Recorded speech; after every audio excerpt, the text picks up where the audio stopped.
கர்த்தருடைய பரிசுத்தமான அடிமை தேவன் கடந்த நாள் பாதுகாத்து இந்த உபவாசம் சமத்துவத்துக்குள் இறக்க மாறாட்டினார்.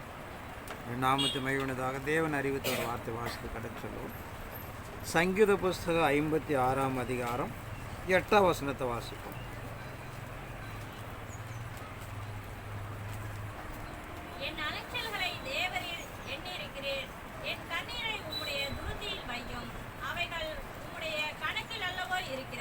என் அலைச்சல்களை தேவரீர் எண்ணிருக்கிறீர், என் கண்ணீரை உம்முடைய துருத்திலே வையும், அவைகள் உம்முடைய கணக்கில் அல்லவா இருக்கிறது. சங்கீதக்காரன் சொல்லுகிற பிரகாரம் அவன் வாழ்க்கையில் ஓடி பிரயாசப்பட்டு கடந்து போன சம்பவத்தை என் அலைச்சலெல்லாம் தேவரை எண்ணிருக்கிறேன். தாவீது ராஜா நல்ல ஒரு ஆடு மேய்ச்சிட்டு இருந்தார். அவனுக்குன்னு ராஜாவை ஆக்க கற்று முற்படும் போது அதை அடைந்து கொள்வதற்கு அவ்வளவு பிரயாசப்பட்டு அந்த காரியத்தை இஸ்ரவேல் ஜனங்கள் ஒரு பெரிய மீட்பு ரட்சிப்பை கொடுப்பதற்காக ஒரு பலமுள்ள பாடுகளை ஒரு பெரிய பலவானாகிய சவுலை எதிர்த்து கடந்து போய் தன் ஜீவனை பணைய வைத்து அவன் அந்த பொறுப்பை அடைந்து கொள்கிறான். ஒரு மனிதனிடத்திலிருந்து ஒரு நன்மையை சுதந்திரத்து கொள்வதற்கு இவ்வளோ பாடுன்னா நம்ம சாத்தானை எதிர்த்து என்ன பண்ண போகிறோம்? தேவ திட்டத்தை நிறைவேற்ற போகிறோம். நமக்கு எவ்வளோ பாடுங்கிறத நாமளே தீர்மானம் பண்ணி கொள்ளப்பட வேண்டும். அதனால் கடைசி காலமாக காணப்படுகிற அந்த காலத்தின் நிலைகளை அறிந்து யுத்தம் செய்து ஓடி தேவ திட்டத்தை உருவாக்கப்பட வேண்டிய நிர்பந்தம் இருப்பதனாலே இந்த நிலைப்பாடுகளால் நாம் அறிந்து கொள்ளப்பட வேண்டும்.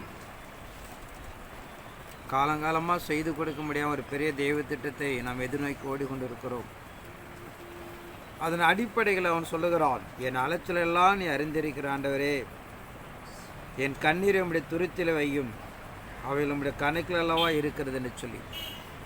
ஆனால் இறைமாருக்கு நம் நடைமுறைப்படுத்துகிற நம் வாழ்வாதார வாழ்க்கையில் உலக வாழ்க்கையில் ரொம்ப ஜாக்கிரதையாக நாம் கடந்து போகப்பட வேண்டும்.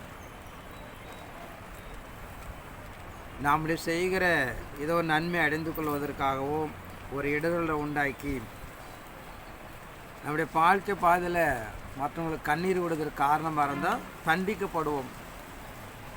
தன் பிள்ளைகள் செய்கிற நிலைகளில் பெற்றோர்கள் இடுகிற கண்ணீர்கள், வயசில் மூத்தவர்கள் இடுகிற கண்ணீர்கள், ஊழிய பாதை ஆசாரியர்கள் இடுகிற கண்ணீரெல்லாம் ரொம்ப ஜாக்கிரதையாக இருக்கணும். இறைமாருக்கு நம் நடைமுறைப்படுத்துகிற பிரகாரம் அது ஏற்ற காலத்தில் திரும்பி கொடுக்கப்படுவதாக இறைமார்க்கம் சொல்லுகிறது. அதன் அடிப்படைக்குள்ளாக எங்கள் வேதாகமம் சொல்லுகிற பிரகாரம் மனிதனும் செய்கிற ஒவ்வொரு கண்ணீர்களும் அவர் துருக்கில் அடைத்து வைத்திருக்கிறார். அதை ஏற்ற காலத்தில் பலன் கொடுப்பார் என்று சொல்லப்படுவதாக பார்க்கிறோம். அதனால் மற்றவர்கள் கண்ணீரிடுவதற்கு நாம் ஒருபோதும் காரணமாக இருந்து விடாமல் நம்முடைய வாழ்க்கையை, நம்முடைய வார்த்தை பேசுகிற வார்த்தைகள், நம்முடைய செயல்கள், நம்முடைய போக்குவரத்துலாம் ரொம்ப ஜாக்கிரதையாக பயன்படுத்தி கொண்டால் ரொம்ப நல்லது. தொடர்ந்து வாசிப்போம். எரேமியா தீர்க்கதரிசி 31ஆம் அதிகாரம் 16ஆம் வசனத்தை வாசிப்போம். நீ அழாதபடிக்கு உன் சத்தத்தை அடக்கி, நீ கண்ணீர் விடாதபடிக்கு உன் கண்களை காத்துக்கொள் என்று கர்த்தர் சொல்லுகிறார். உன் கிரியைக்கு பலன் என்று கர்த்தர் சொல்லுகிறார். அவர்கள் சத்துருவின் தேசத்திலிருந்து திரும்பி வருவார்கள். இறைமார்க்கம் சொல்லுகிற பிரகாரம் தேவ சமூகத்துக்குள்ளாக எரேமியா தீர்க்கதரிசி கொண்டு அவர் அறிவிக்கிறார். அதன் அடிப்படைக்குள்ளாக நாம் நடைமுறைப்படுத்துகிற வேத வார்த்தையின் பிரகாரம் நீ அழாதபடி உன் சத்தத்தை அடக்கி, நீ கண்ணீர் விடாதபடிக்கு உன் கண்களை காத்துக்கொள் என்று கர்த்தர் சொல்லுகிறார். உன் கிரியைக்கு பலன் உண்டு என்று கர்த்தர் சொல்லுகிறார். அவர் சத்துருடைய தேசத்துக்கு திரும்பி வருவார்கள். ஆனால் இறைமாருக்கு நாம் சொல்லப்படுகிற இந்த வாழ்க்கையில் நாம் நடைமுறைப்படுத்தப்படுகிற ஒவ்வொரு கண்ணீருக்கும் பதில் உண்டு. ஆனால் உன் கண்ணீரை நீ அடக்கிக்கொள். உனக்கு என்ன பண்ணுவோம்? திரும்பி நான் நன்மை செய்து கொடுப்பேன். அவன் சத்துருவை அனுப்பி அந்த தேசத்தை என்ன பண்ணுவேன்? உனக்காக நான் பழி வாங்குவேன் என்று சொல்லப்படுதா பார்க்கிறோம். அதனால் இறைமாருக்கு நாம் சொல்லப்படுகிற வாழ்க்கையில் காணப்படுற எல்லாத்துக்கும் ஒரு முடிவு உண்டு. உன் நம்பிக்கை வீண் போகாது என்று சொல்லுகிறார். ஆனால் இறை சமூகத்தில் நான் வாழ்க்கையில் ஓடுகிற எதிரிகளாலும் மனிதனால் உண்டான நாசமோசங்களுக்கெல்லாம் ஒரு விடுதலை உண்டு. ஆனால் உன் கண்ணீர் என்ன பண்ணுங்க, துடைத்து காத்துக்கொள். நான் எதிரிகளை அனுப்பி என்ன பண்ணுவேன், அவனை ஒருபோது விடமாட்டேன் என்று சொல்லுகிறார். ஆனால் இறை சமூகம் நம் நடைமுறைப்படுத்தி அந்துகரிசு ஆட்சி காலத்து சமர்ப்பித்த நிலைகள். ஆனால் இறைமாருக்கு நாம் நடைமுறைப்படுத்துகிற பிரகாரம் கண்டிப்பாக எல்லாத்துக்கும் ஒரு முடிவு உண்டு என்பதை நாம் அறிந்து கொள்ளப்பட வேண்டும். ஆனால் தெய்வ சமூகம் என்பது நமக்கு ஒரு பெரிய விடுதலை கொடுக்கிறார், சமாதானத்தை தருகிறார். அவர் ஒருபோது நம்மை மறந்து விட மாட்டார் என்பதை நாம் அறிந்து கொள்ளப்பட வேண்டும். ஆனால் உலகத்தால் உண்டாகிற நாசமோசங்களுக்கும் மனிதனால் நடைமுறைப்பட ஒவ்வொரு காரியங்களுக்கும் ஒரு முடிவு உண்டு என்று சொல்கிறார். புலம்பல் 2ஆம் அதிகாரம் 18ஆம் வசனத்தை வாசிப்போம். புலம்பல் 2ஆம் அதிகாரம் 18ஆம் வசனம்.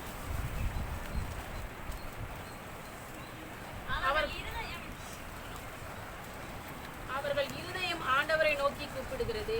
சீயோன் குமாரத்தின் மதிலே இரவும் பகலும் நதியளவு கண்ணீர் விடு. ஓய்ந்திராதே, உன் கண்ணின் கருப்பு விழி சும்மா இருக்க விட்டாதே. எழுந்திரு, ராத்திரியிலே முதல் சாமத்தில் கூப்பிடு. ஆண்டவரின் சமூகத்தில் உன் இருதயத்தை தண்ணீரை போல ஊற்றிவிடு. அவர் இருதயம் ஆண்டவர் நோக்கி கூப்பிடுகிறது. சீயோன் குமாரத்தின் மதிலே இரவு போலும் நதியளவும் கண்ணீர் விடு. ஓய்ந்திராதே, உன் கண்ணின் கருப்பு விழி சும்மா இருக்க ஒட்டாதே. அதில் இறைமார்க்கம் சொல்லப்படுகிற இங்கே சொல்லுகிற சம்பவங்கள் தேவ திட்டத்தை நிறைவேற்றி கொடுப்பதற்காக, சாத்தானை ஜெயிப்பதற்காக நாம் கண்ணீர் விட்டது ஆக வேண்டும். குமாரத்தின் மதியிலே இரவும் போலும் நதியளவு கண்ணீர் விடு. ஓய்ந்திராதே, உன் கண்ணின் கருப்பு விழி சும்மா இருக்க ஒட்டாதே என்று சொல்கிறார். ஆனால் இறை சமூகம் நாம் ஜாமக்காரன் என்று கொள்ள சொல்லுகிறார்.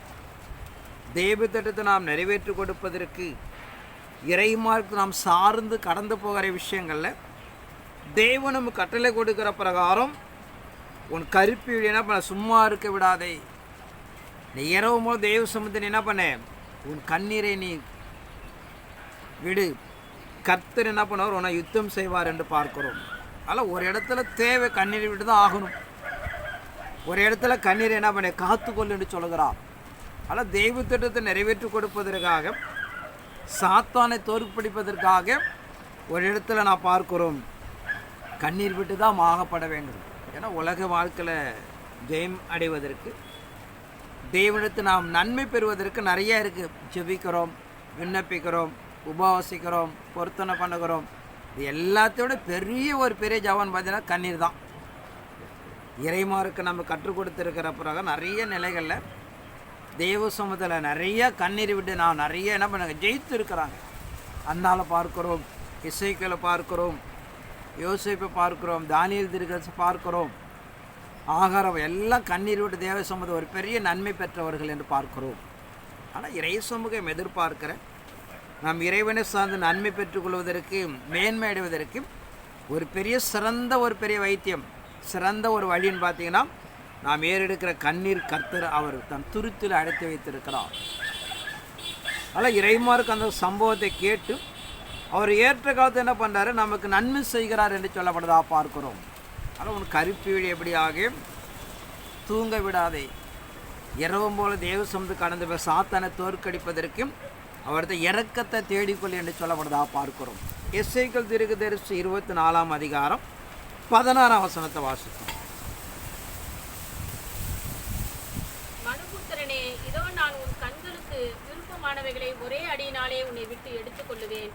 ஆனாலும் நீ புலம்பாமலும் அழாமலும் கண்ணீர் விடாமலும் இருப்பாயாக. மனுபுத்திரனே, இதோ நான் உன் கண்களுக்கு விருப்பமானவளை ஒரே அடினாலே உன்னை விட்டு எடுத்துக்கொள்ளுவேன். ஆனால் நீ புலம்பாலும் அழாமலும் கண்ணீர் விடாமலும் இருப்பாயாக. ஆனால் இறை சமூகம் நமக்கு நடைமுறைப்படுத்துகிற பிரகாரம் அவர் நினைச்ச ஒரு செகண்ட் தான். அதுதாங்க சொல்லுகிறான், மனுபுத்திரனே, இதோ நான் உன் கண்களுக்கு விருப்பமானவர்களை ஒரே அடியினாலே உன்னை விட்டு எடுத்துக்கொள்ளுவேன். ஆனால் புலம்பாமல் அழாமலும் கண்ணீர் விடாமலும் இருப்பாயாக. இறை சமூகத்தில் ஒரு பெரிய நிகழ்வே கிடையாது. மனித வாழ்க்கையில் ஒரே ஒரு செகண்டு தான். அவர் நினைவு கூர்ந்தால், அவர் நினைத்தால் யார் போய் தடுக்க முடியும்? ஏன்னா வாழ்க்கையில் நிறைய தேவைகள், புலம்புகிறோம், பிரயாசப்படுறோம், கடந்து போகிறோம். ஆனால் இறை சமூகம் ஒரு காலத்தை ஏதோ ஒரு நிலைகள் இருக்கும். அதன் அடிப்படைக்குள்ளாக ஒரு தடை செய்யப்படுவதாக நான் பார்க்கிறோம். அது நான் நீங்கப்படும் போது ஈஸ்வரை நாம் அடைந்து கொள்ளலாம். ஏன்னா ஒரு நீதி உள்ள தேவன் என்பதனாலே இந்த பூமிக்குள்ளாக அவர் செய்யக்கூடிய காரியம் இல்லை. என் சொல்லாகவும் நான் கட்டளையிட்டான் நிற்கும் என்று சொல்கிறார். அவர் நினைத்ததை ஒருவனாலும் தடுக்க முடியாது என்று பார்க்கிறோம். ஆனால் எல்லாத்துக்கும் ஒரு காலத்தை தேவன் நியமித்து வைத்திருப்பதனாலே, காலத்தின் அடிப்படைக்குள்ளாக இருப்பதனாலே ஒரு சில காரியங்கள் தாமதமாகிறது. அதான் தேவனால் செய்யக்கூடாத காரியம் ஒன்றுமல்ல. ஒரு சில நிகழ்வின் அடிப்படைக்குள்ளாக ஒருவன் நம்முடைய மூதாதையர் பாவங்கள் இருக்கலாம், சாத்தான் ஒரு பக்கம் தடை செய்யலாம். ஏதோ ஒரு காரணத்தினால சில காரியங்கள் தடையாகிறது, காலம் ஒத்தி போகிறத தவிர தேவனால் செய்யக்கூடாத காரியம் ஒன்றுமல்ல. ஏன்னா ஒரு பெரிய மகா பரிசுத்தர், அவர் செய்ய நினைப்பது யாரும் நாம் தடுக்க முடியாது. அதன் அடிப்படைக்குள்ளாக ஏதோ ஒரு காரியத்தினால கூட நாம் சில காரியங்கள் தாமதிக்கலாம், வாக்கு கொடுத்திருக்கலாம். ஆனால் இறைமார்க்கு என்பது அவர் சமூகத்தை ஒன்றுமில்லை என்பதை நாம் அறிந்து கொள்ளப்பட வேண்டும். அதனால் தெய்வ சமூகத்துக்குள்ளாக தெய்வ திட்டத்தை நாம் கடந்து போகப்பட வேண்டும். லூக்கா 19ஆம் அதிகாரம் 41 வாசிப்போம்.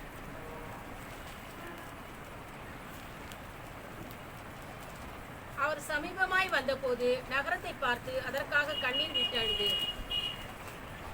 உனக்கு கிடைத்த இந்த நாளிலாகிலும் உன் சமாதானத்துக்கு ஏற்றவர்களை நீ அறிந்திருந்த நலமாயிருக்கும். இப்பொழுதோ அவைகள் உன் கண்களுக்கு மறைவாய் இருக்கிறது.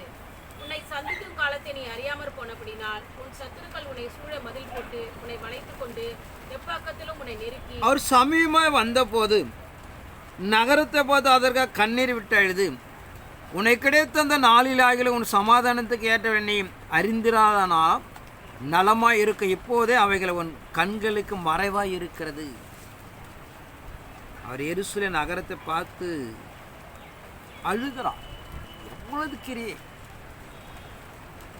ஆனால் மனிதன் உணராமலே ஏற்றுக்கொள்ளாமல் இயேசுவை ஒரு சாதாரண நிலையில் ஒதுக்கப்படுகிறார்கள், ஒரு குப்பையாக. அவர் எதற்காக மனுக்குலத்து வந்தாரோ, எவ்வளவு பாடுகள் நிந்தைகள் அவமானம் சுமந்தாரோ அதையெல்லாம் ஒரு அற்பமாக எண்ணினார்கள். மனிதன் தன் கைகளில் இருக்கிற அதிகாரத்தையும் பணத்தையும் பலத்தையும் பயன்படுத்தி எதற்காக மேசியா பூமிக்குள்ளே கடந்து வந்தாரோ அதை அப்படியே அவர்கள் புறக்கணித்தார்கள் என்று பார்க்கிறோம். அதனால தான் அழுகிறார். அந்த நகரத்துக்கு கிடைக்கப்பட ஒரே பெரிய சிலாக்கியம், நீ இழந்து போனாயே. இந்த நகரம் ஒரு நாட்கள் எதிரிகளால் சூழப்படும். இந்த ஆலயம் ஒரு கல்லின் மேல் கல்லம் இடிக்கப்பட்டு போகும். லட்சம் யூதர்கள் கொலை செய்யப்பட்டார்கள் என்று பார்க்கிறோம். தேவாலயத்தில் போய் தான் சாலமோனுக்கு ஆலயத்தை புகுந்து கொண்டதினாலே ஆலயங்கள் இடிக்கப்பட்டது என்று பார்க்கிறோம். ஆனால் இறைமார்க்கம் இறை சன்னிதானம் மனிதன் தன் பெரிய அறிவாளி நிலை நினைத்து அவன் கொடுக்கப்பட மாபெரும் சிலாக்கியத்தை நாளுக்காக இழந்து கொண்டே இருக்கிறான் என்று பார்க்கிறோம். தேவன் எதற்காக மனிதனை அனுப்பினாரோ, என்ன தீர்மானித்தாரோ அதை இழந்தபடியாக அவன் ஒவ்வொரு நாள் தன்னை அழித்து கொண்டிருக்கிறான் என்று பார்க்கிறோம். நீதியை நேர்மையை இல்லாமை விட்டு அக்கிரம பாவத்தையும் கர்ப்பத்தரித்து நாள்தோறும் தேவ சமூகத்தில் கோபம் மூட்டி கொண்டிருக்கிறான். ஒரு சமாதானத்தை தேவன், ஒரு ஆசீர்வதிக்கப்பட்ட தேசம், தேவனுடைய கண்காணிப்பில் இருக்கிற அந்த உலகம் பார்த்தீங்கன்னா ஒவ்வொரு நாளும் தத்தளித்து கொண்டு இருக்கிறது. ஒரு பக்கம் போர் முனை, ஒரு பக்கம் இயற்கை சார்ந்து இருக்கிற மழை, வெள்ளங்கள், பூகம்பம், நிலநடுக்கம், எரிமலைகள், இப்படிப்பட்ட ஒரு சமாதானத்த தேசமாகிய இந்த உலகம் நாளுக்கு நாள் அப்படி தீமையை சந்தித்து கொண்டே இருக்கு என்று பார்க்கிறோம். தேவனை விட்டு மனிதன் அநீதிக்கு பின்பற்றி போனதுனாலே, தேவனை மறந்து அக்கிரமத்து பாவங்கள் நாள்தோறும் கற்பம் தெரித்து கொண்டு இருப்பதனாலே ஒரு சமாதானத்தின் தேசம் நகரமாகிய இந்த தேசம் ஒவ்வொரு நாளும் ஆக்கினியாம் எதிர்கொண்டு போவதாக நாம் அறிந்து கொள்கிறோம். நாம் அறிந்து கொண்டு நாமளாவது தெய்வ திட்டத்தை நிறைவேற்றி கொடுப்பதற்காக உண்மைத்துவமாக ஒரு சித்தத்தை அறிந்து நாம் ஓடின வாழ்க்கை நாம் பழகி கொள்ளப்பட வேண்டும். ஒவ்வொரு நாளுக்கும் தேசம் பலமுள்ள ஒரு நிலை. நீங்கள் பார்த்தீங்கன்னா ரொம்ப நாள் பிறகு புது பஸ் ஸ்டாண்டில் ஒருத்தர், ஒரு மனுஷன் ஒரு 4 சக்கர வண்டியில் அதில் தள்ளிக்கிட்டு தான் போவோம், 2 காலம் ஏங்காது. நான் இதை போல் ஆள்லாம் பார்த்தா விடமாட்டேன், போய் விசாரிப்பேன் உங்களுக்கு ஏன் இப்படி வந்தது அப்படின்னு சொல்லிட்டு. போயிட்டு விசாரிச்சுட்டு இருக்கும்போது அதை ஏன் பேரை கேட்குறீங்க அப்படின்னாரு. சொல்லுங்கள் அப்படின்னா. ஒரு நல்ல பெரிய அதிகாரி, அவங்க வீட்டில் பார்த்தீங்கன்னா ஒரு அம்மா வந்து வேலை பார்ப்பாங்க, துணிமணி துவைக்கிறது, பாத்திரம் கழுவுறது. அவங்க இந்த வாங்குகிற சம்பளம் மற்ற இன்னும் 2 வீடு போய் வேலை பார்ப்பாங்க போல இருக்கு. அதெல்லாம் கொண்டு வந்து இவர்கிட்ட கொடுத்து வச்சுருக்காங்க. ஒரு தேவைக்கு ஒரு வீடு கட்டலாம், பிள்ளைங்களை படிக்க பயன்படுன்னு சொல்லிட்டு. அப்படியே கொஞ்சம் கொஞ்சமாக காசு போயிட்டே இருக்குது, ஆயிரக்கணக்கான சேர்ந்துட்டுருக்கு. திடீர்னு ஏதோ வீடு கட்டுவதற்காக போய் கேட்குறாங்க, நீ எங்கே என்கிட்ட பணம் கொடுத்தேன்னு சொல்லிட்டார். அந்த அம்மா பயங்கரம் வேதனைப்பட்டு அழுது மண்ணை வாரி அரைச்சிட்டு போயிடுச்சு. இந்த ஆளுக்கு ஒரு நாள் கழிச்சு அதிகாரி வேறு பாத்ரூம் போது வழுக்கிட்டு கீழே வந்துட்டார்.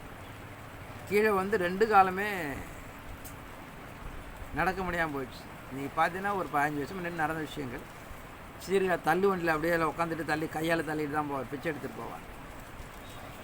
அதெல்லாம் அந்த ஒரு நிகழ்வு என்பது மாறாத விஷயங்கள். மனிதன் ஒரு நம்ம கிறிஸ்துவுக்கான்னு கிடையாது, உலகம் எல்லாம் ஒரு பார்வையில் இருக்கிறது. மனிதெல்லாம் தேவ சன்னிதானத்தில் இருக்கிறான். அவனுக்கு கொடுக்கப்பட்ட நீதி அவன் இழந்து போய் கொண்டு இருக்கிறான். அதை விட நம்ம இன்னும் தேவனுடைய பார்வையில் இருக்கிறோம். அவர்களுக்கே நீதினா நமக்கு அதை விட மோசமான நீதி. நாம் நன்மை செய்தால் நமக்கு மேன்மை உண்டாகும், தீமை செய்தால் பாவம் ஆசைப்படுவது தான் படுத்து கிடக்கும், எங்கேயும் போக முடியாது. அதான் இறைமாருக்கு நம்ம நடைமுறைப்படுத்துகிற பிரகாரம் தேவனுடைய பார்வையில் எப்படியாக ஒரு உன்னதமான நிலை என்பதை நாம் அறிந்து கொள்ளப்பட வேண்டும். அதனால் நம்ம வாழ்க்கையில் ரொம்ப சுதாரிக்கப்பட வேண்டும். தேவனுடைய நேரடி கண்காணிப்பில் இருக்கிறோம். நம்ம நிறைய தீமை செய்தால் நம்ம தெரியலலாம் ஒன்றும் கிடையாது. ஒரு கிருபையின் காலம், அவ்வளோதான். இந்த கிருபையின் காலம் என்பதனால கொஞ்சம் கடவுள் மௌனமாக இருக்கிறார், அதான் சொல்ல முடியும். ஆனால் யாரும் தேவனுடைய பார்வையை தப்பிக்க முடியாது. ஒரு நாள் தேவன் கோபாக்கின இந்த பூமிக்குள்ள உண்டாகும், அதை நிறைவேற்றி கொடுத்தே தீர்வார். யாரும் தப்பித்தெல்லாம் போக முடியாது. அதான் வாழ்க்கையில் நம்ம கொடுக்கப்பட்ட ஸ்லாக்கியத்தை பயன்படுத்தி நம்மளோட வார்த்தையில், சிந்தையில், செயலில் யாரும் வருத்தப்படுற அளவுக்கு நாம் நடந்து விடக்கூடாது. இறைமாருக்கு நம்ம நடைமுறைப்படுத்துகிற எங்கே கண்ணீர் விடணும், சாத்தானை தோற்கடிப்பதற்காக தேவசம் கண்ணீர் விடப்பட வேண்டும். மற்றவர்களுக்கு கண்ணீர் விடுவதற்கு நாம் ஒருபோதும் காரணமாக இருக்கக்கூடாது. வேதம் நிறைய எழுதுகிறது. ஒவ்வொரு நம்முடைய அனுதின வாழ்க்கையும் அவருடைய சூடுகளை எழுதப்படுகிறது. மலிங்கால ஞாபக புஸ்தகம்னு ஒரு புஸ்தகம். நாம் நடைமுறைப்படுத்த ஒவ்வொரு காரியமும் எழுதப்படுகிறது. இயல்பு நம்முடைய பிரெயினில் ஸ்டோர் ஆகிடும். ஒரு பக்கம் இருக்குது, நிறைய நிகழ்வுகள் இருக்கிறது. வாழ்க்கை ரொம்ப நிதானம் வாழ கற்றுக்கொள்ளப்பட வேண்டும். எபிரேயர் 12ஆம் அதிகாரம் 17ஆம் வசனத்தை வாசிக்கும். எபிரேயர் புஸ்தகம் 12:17.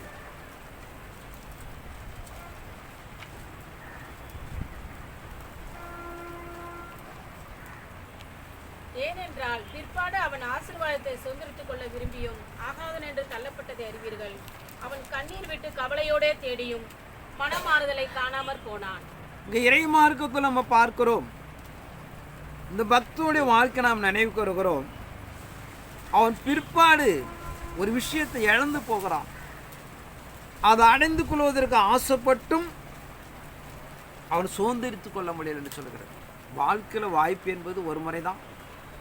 அது இளமை பருவத்தில் இருக்கிற படிப்பின் காரியமாக இருக்கலாம், இளமை பருவத்தை தாண்டி போகிற வேலை வாய்ப்பாக இருக்கலாம், அதை தாண்டி போகிற குடும்ப வாழ்க்கையாக இருக்கலாம். வாழ்க்கையில் கிடைக்கிற சில விஷயங்கள் தான் ஒரே ஒரு சந்தர்ப்பம் தான். ஒரு சில விஷயம் நிறைய சந்தர்ப்பம். இப்போ ஒரு வீடு வாங்கினா எப்போ வேணாலும் வாங்கிக்கலாம், இளமையிலும் வாங்கிக்கலாம், வயதிலும் வாங்கிக்கலாம். ஒரு நிலை என்பது எப்போ வேணாலும் வாங்கிக்கலாம். ஆனால் ஒரு சில விஷயம் பார்த்தீங்கன்னா அந்த பருவத்தில் வாங்கினா தான். நான் விவசாயம் பண்ணும்போது அந்த பருவத்தை கரெக்டாக கண்காணித்து மருந்து போட்டிங்கன்னா விளையும். அந்த பருவத்தை விட்டிங்கன்னா என்ன போட்டாலும் எடுக்காது. அது வாழ்க்கை என்பது நமக்கு கொடுக்கப்பட்ட சில முக்கியமான விஷயம் என்பது அந்த வயசில் படித்தாதான். அதை விட்டுட்டிங்கன்னா என்ன தான் ஆசைப்பட்டாலும் அடைய முடியாது. அதான் இறைமாருக்கு நாம் நடைமுறைப்படுத்த பிறகு ஏனென்றால் பிற்பாடு அவன் ஆசீர்வாதத்தை சுதந்திரத்துக்களை விரும்பியும் ஆகாதவன் என்று தள்ளப்பட்டதை அறிவீர்கள். அவன் கண்ணீரை விட்டு கவலையோடு தேடியும் மனம் மாறுதலை காணாமல் போனான் என்று பார்க்கிறோம். அதான் இறை சமூகத்தில் ஒரு சில வாழ்க்கை என்பது அந்த சமயத்தில் அடைஞ்சாதான். அதுமாதிரி நீங்கள் ஆசைப்பட்டால் கூட அடைய முடியாது. அதெல்லாம் நாம் கொடுக்கப்பட்ட இந்த ரட்சிப்பு என்பது ஒரு வித்தியாசமான நிலை. ஒரு விஷயம் இழந்துட்டிங்கன்னா நீங்கள் என்ன தான் முயற்சித்தாலும் அடைய முடியாது. அதான் வாழ்க்கையில் ஒரு சில விஷயம் வந்து ரொம்ப இம்பார்ட்டன்ஸ். அதை மீண்டும் புதுப்பிக்கவே முடியாது. ஒரு சில விஷயங்களை புதுப்பித்தலாம். ஒரு பாத்திரம் உடைஞ்சிச்சுன்னா புதுப்பிச்சிடலாம். அதில் ஒரு சில புதுப்பிக்க முடியாது. அதான் வாழ்க்கை என்பது நாம் அறிந்து கொள்ளப்பட வேண்டும். ஒரு சில காரியங்களை மனிதன் மாற்றிக்கொள்ளலாம். ஒரு சில காரியம் மாற்றவே முடியாது. அதெல்லாம் நம்ம கொடுக்கப்பட்ட ரட்சிப்பு என்பது மாற்ற முடியாது. இப்போ ஏற்றத்தாழ்வு வேணால் கடவுள் செஞ்சு கொடுப்பார தவிர ஒரு விஷயத்தை இழந்துட்டுனா மீண்டும் புதுப்பிக்க முடியாது. அதெல்லாம் இறைமார்க்க நம்ம நடைமுறைப்படுத்துகிற எபிரேயன் கர்த்தன் சொல்லுகிற பிரகாரம் அவன் இழந்ததை மீண்டும் ஆசைப்படுகிறான், அழுகிறான், கண்ணீர் விடுகிறான். ஆனால் அவனை அடைய முடியலை என்று சொல்லுகிறான். அதனால் இறை சம்பந்த வாழ்க்கை நமக்கு கொடுக்கப்பட்ட இந்த ரட்சிப்பு ஆவிக்கிற வாழ்க்கை, நான் ஓடுற தெய்வத்திட்ட ஒரு விஷயம் நீங்கள் இழந்து போயிட்டீங்கன்னா புதுப்பிப்பது என்பது ரொம்ப கடினமான விஷயங்கள். நாம் ஏற்கனவே என்ன வாக்கு கொடுத்தாரோ என்ன நிலைப்படுத்தினாரோ அதை நிச்சயமாக அடைய முடியாது. என்ன கொஞ்சம் குறைச்சி கொடுப்பார், ஆனால் உங்களால் கொடுக்குற வாக்கு தத்துவத்தை நீங்கள் நிச்சயமாக அடைய முடியாது. அதனால் இறை சமூகம் என்பது ஒரு சில விஷயங்களை புதுப்பித்து கொள்ளலாம், ஒரு சில விஷயம் நான் புதுப்பிக்க முடியாது. ஆனால் நாம் கொடுக்கப்பட்ட ஒரு உன்னதமான காலங்காலமாக நித்திய ஜீவனை எதிர்பார்த்து கொண்டு இருக்கிற இந்த ஆவிக்குரிய வாழ்க்கையில் ரொம்ப பலமுள்ளது நாம் அறிந்து கொள்ளப்பட வேண்டும். எனக்கு தெரிஞ்ச நம்ம நெய்வேலி பாஸ் ஒருத்தர் இருந்தார். அவர் அங்கே உள்ள பள்ளிக்கூடத்துக்கு பெற்றோர் ஆசிரியர் கழகத்தை ஒரு தலைவராக இருப்பாங்க, அதில் பொறுப்பாளராக இருந்தார். ஒரு அட்மிஷனுக்காக போகிறாரு தன் தெரிஞ்ச ஒரு பையனுக்கு. அங்கே உள்ள ஒரு ஆர்சி ஹெட்மாஸ்டர் அவங்க ரொம்ப நேர்மையாக இருப்பாங்க. அம்மா ரொம்ப குறைஞ்ச மார்க் எடுத்தனால அவங்க ஒத்துக்கலை. இதை விட ரொம்ப ஏழை பிள்ளைங்களாம் இருக்கிறாங்க, அதனால மார்க் எடுத்துட்டு அவங்க தான் கொடுக்க முடியாதுன்னு சொல்லிட்டு விவாதம் பண்ணுறாங்க. போய் திட்டார். ஏன்னா அவர் ஒரு அதிகார தத்துவத்தில் தான் திட்டிவிட்டு வந்துட்டார். இந்த அம்மா போய் பார்த்தீங்கன்னா போய் அழுவுது கடவுள்கிட்ட. நான் ஒன்றுமே சொல்ல ஆண்டவரே, நான் நல்லது தான் சொன்னேன், அந்த ஆள் என்னை திட்டிட்டு போயிட்டார் அப்படின்னு சொல்லிட்டு முடிஞ்சு போயிடுச்சு. பல ஆண்டு 20 ஆண்டு கிட்ட தாண்டிடுச்சு. இந்த பாசு பார்த்தீங்கன்னா ஒரு கொலை கேஸில் போய் மாட்டிக்கிட்டார். இப்போ பாஸாக இருந்தால் இப்போ எல்என்சியில் வந்து ஒர்க் பண்ண நெய்வேலியில். அப்போ கடலூர் எஸ்பி தான் என்கொயரி நடத்துகிறார். உனக்கு சாட்சியெல்லாம் ரொம்ப பலமாக இருக்குது, நீ இந்த கொலை கேஸ் இருந்தாலும் பண்ண முடியாது, தப்ப முடியாது, உன்னை காப்பாற்றினா கடவுள் ஒன்று தான் உன்னை காப்பாற்ற முடியும். போய் எந்த கடவுளை கும்பிட்டு போய் என்ன பண்ணிக்க, நீ காப்பாற்றிக்கொள் வந்து. அப்போ தான் அவங்க மனைவி கிறிஸ்டினை கொண்டு சர்ச்சில் விட்டு வந்தார். இவர் சர்ச்செலாம் போக மாட்டார். இப்போ தான் போய் ஜெபம் பண்ணுறார், ஆண்டவரே என்னை எப்படியாவது காப்பாற்றி விடுன்னு சொல்லிட்டு. 2 நாள் பிறகு மேலதிகாரி வந்து என்கொயரி வராங்க. அவர் விசாரணைப்படுத்திட்டு அவர் வந்து இவர் கொள்ளையில் சம்மந்தம்னு சொல்லிட்டு ரிலீவ் பண்ணிட்டு போயிட்டார். அதன் பிறகு கடவுளை தேட ஆரம்பிக்கிறார். அப்படியே ஒரு சபையாக போகிறாரு. எல்லாம் திருட்டு பேலாக இருக்கான பாசம் ஃபுல்லாக, எங்கே போகிறதுன்னு தெரியாமல் வீட்டிலே உட்காந்து ஜெபம் பண்ண ஆரம்பிச்சிட்டாரு. அதன் பிறகு எங்களோட பழைய சபைக்கு லிங்க் கிடைக்கிது. கேள்விப்பட்டு லெட்ரு போடுறாரு. அவர் லெட்ரு வாங்கிட்டு 6 மாதம் கழித்து வரார் இவரை சந்திக்கிறதுக்கு. வந்து சந்தித்து பேசும்போது இவர் போய் கடவுளை விசாரிக்கும் போது அந்த அம்மா கண்ணீர் விட்டுது பாருங்க. அந்த கண்ணீர் அப்படியே ஒழுகுது. ஒன்று ஒன்றா கூப்பிட்டு கேட்குறார், இதை போல் ஒரு சம்பவம் நடந்தது அப்படின்னு சொல்லிட்டு. ஆமாம் பாசு. அந்த அம்மா ரிட்டையர்ட் ஆகி ஊருக்கே போயிடுச்சு, எங்கே போச்சுன்னா கண்டுபிடிக்க முடியல. நீ போய் அந்த அம்மாட்ட என்ன பண்ண, மன்னிப்பு கேட்டு வா, அப்போ தான் உன்னை மன்னிப்பார் கடவுள்னு கேட்டார். போய் தேடிக்கிட்டு கண்டுபிடிச்சி அந்த அம்மா போய் பேசிகிட்டு இருக்கிறாரு. அந்த அம்மா ரொம்ப நாள் ஆனது, 20 வருஷம் மேலே ஆகிடுச்சு. எனக்கு ஒன்றும் தெரில பிறகு எனக்கு விடுங்கிறது விட மாட்டுறாரு. என்ன தான் நான் செய்யணும், மன்னிச்சுன்னு ஒரு வார்த்தை சொல்லு அப்படின்னாரு. சரி மன்னிச்சேன் போ அப்படின்ட்டார். அந்த அம்மா சொல்லிச்சு. அதில் ஒரு சின்ன நிகழ்வு பல ஆண்டுகள் கடந்த போனால் தேவசம் போய் நிற்குது அந்த விஷயங்கள். அதெல்லாம் தேவசம் மாறவே மாறாது. ஆனால் இறை மார்க்கம் என்பது வாழ்க்கலாம். இப்போ ஒவ்வொரு வாழ்க்கையும் மற்றவர்கள் கண்ணீரிடுவது நம் காரணமாக இருந்தால் தண்டனைக்குரிய விஷயங்கள் தேவசம் தான் நின்று கொண்டு இருக்கும். நான் எந்த நாளாலும் பதில் சொல்லி தான் ஆகும். ஆனால் இறைசம் என்பது பலம் உள்ளது. நமக்கு இதெல்லாம் தெரியாதனால நம்ம இதை ஓடிக்கொண்டு இருக்கிறோம். வாழ்க்கையில் ஒவ்வொரு நிகழ்வும் பார்த்தீங்கன்னா தேவசம் வந்து கடந்து போகிற விஷயங்கள். அது தேவனுடைய பாதத்தில் போகிறது. அவர் சம்பந்தம் எப்பயுமே எங்கேயுமே போய் தப்பிக்க முடியாது. ஆனால் வாழ்க்கையில் நாம் சுதாரித்து கொள்ளப்பட வேண்டும். நாம் ஒரு முடிவை நோக்கி ஓடிக்கொண்டு இருக்கிறோம். முடிவை நாம் எங்கேயுமே காப்பாற்றிக் கொள்ள முடியாதுன்னா ஜாக்கிரதை எடுக்கப்பட வேண்டும். வெளிப்படுத்தின விசேஷம் 7ஆம் அதிகாரம் 17ஆம் வசனத்தை வாசிப்போம்.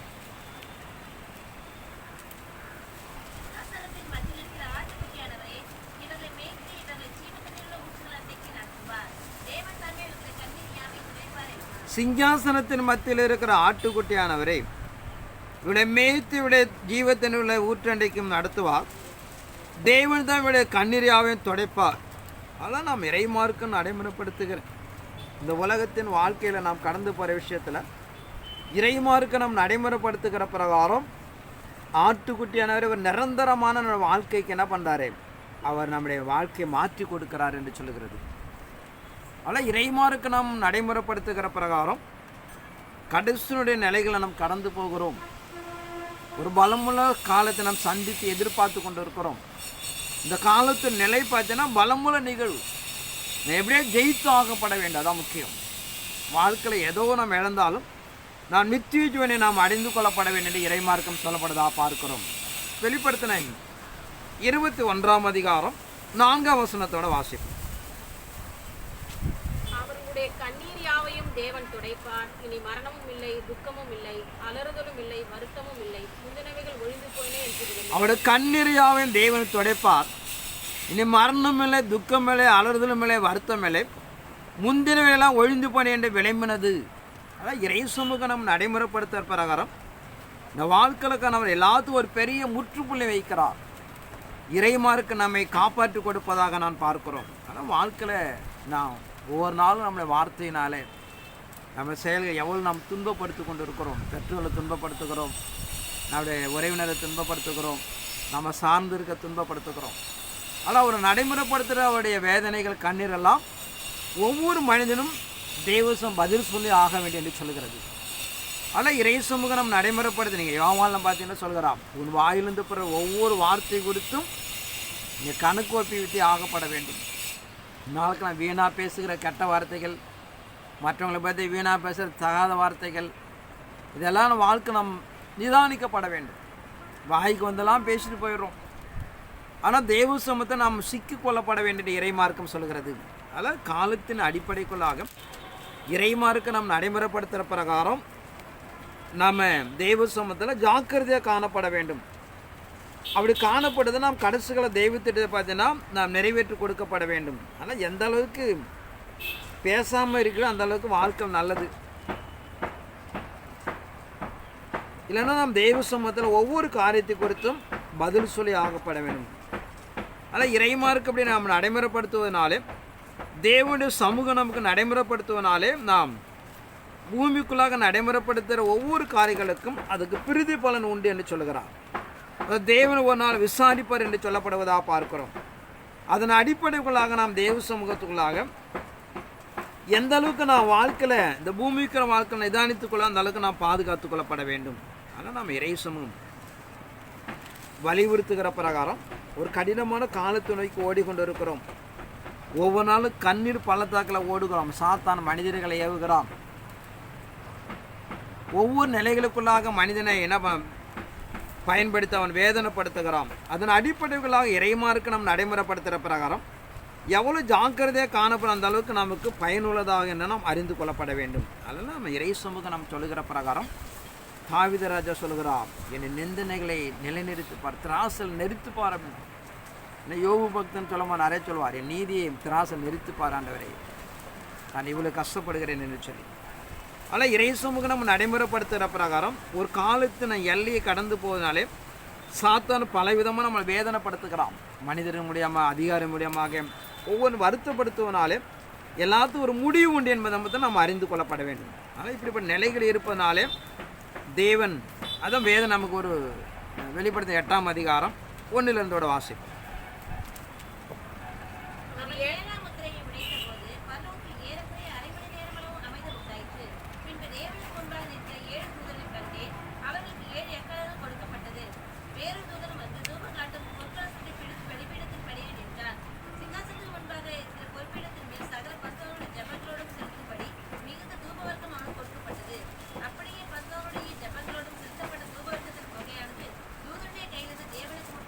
இங்கே பார்க்குற பூமிக்குள்ளாக அந்த சாட்சி காலத்தில் நாம் எடுக்கிற எல்லா கண்ணீரும் ஜபங்கள்லாம் தேவ சமூகத்தை நினைவு கூர்ந்தது என்று பார்க்கிறோம். தேவனை தொழுது கொள்கிற தன் தூதர்களை பார்த்து, நீ போய் என் ஜனங்களை காப்பாற்றுங்கள் என்று பரலோகத்தில் 1/2 மணி நேரம் அமைதல் உண்டாயிற்று. அதான் முதல் 3 ஆண்டு காலத்தில் அதில் 1.25 பிரிக்கிறார். பின்னும் 1.25 ஆண்டுகளை பார்த்தீங்கன்னா தன் தூதர்களை போய் என்ன பண்ணுறாரு, என் ஜனங்களை காப்பாற்று என்று சொல்கிறார் என்று பார்க்கிறோம். அதான் பூமியில் நாம் விண்ணப்பிக்கிற விண்ணப்பங்கள், வேண்டுதல்கள், கண்ணீர்கள் எல்லாம் தேவ சமூகத்தை நினைவூட்டப்படுகிறது. திரும்பி அது வெறுமையாக வந்ததே கிடையாது. அதெல்லாம் வேதம் அப்படி நம்ம நடைமுறைப்படுத்த தேவன் நம்ம கண்காணித்து கொண்டு இருப்பதனாலே நம்ம ஜாக்கிரதையாக காணப்பட வேண்டும். நம்ம ஒப்புவிக்கப்பட்ட பணிவிட தூதர்கள் இருக்கிறார்கள், ஆவியானவர் பராமரித்து கொண்டு இருக்கிறார். ஒரு பெரிய ரோலிங்கில் தான் வாழ்க்கையில் இருக்கிறோம். பார்வைக்கு பார்த்தீங்கன்னா நம்ம ஒன்றும் தெரியா போல் இருந்தாலும் தேவனுடைய கண்காணிப்பில் தான் மனிதன் வாழ்ந்து கொண்டு இருக்கிறான். அது முக்கியம் என்னென்னு பார்த்தீங்கன்னா கிருபையின் காலம். அவ்வளோதான். ஒரே ஒரு கிருபையின் காலத்தை பயன்படுத்தி சாத்தான் பலமாக போராடுகிறான், மனிதனும் அதை பயன்படுத்தி தீமை செய்கிறார்கள். ஆனால் எல்லாத்துக்கும் ஒரு முடிவு உண்டு என்பதை மாத்திரம் நம்ம அறிந்து கொள்ளப்பட வேண்டும். அதுபோல் ஒரு காலத்தின் மத்தியில் இருப்பனாலே தேவ சொந்த நாம் இடுகிற ஒவ்வொரு கண்ணீருக்கும் நிச்சயமாக ஒரு பலன் உண்டு, ஒரு பிரிது பலன் உண்டு. நான் தைரியமாக எதிர்கொண்டு தேவ சுமதை கடந்து போய் நாம் தேவனை பற்றிக்கொள்ள முடியாக தேவன் நம்ம கேட்டுக்கொண்டு கருத்து வார்த்தை ஆசீர்வதிப்பாராக. ஆமாம்.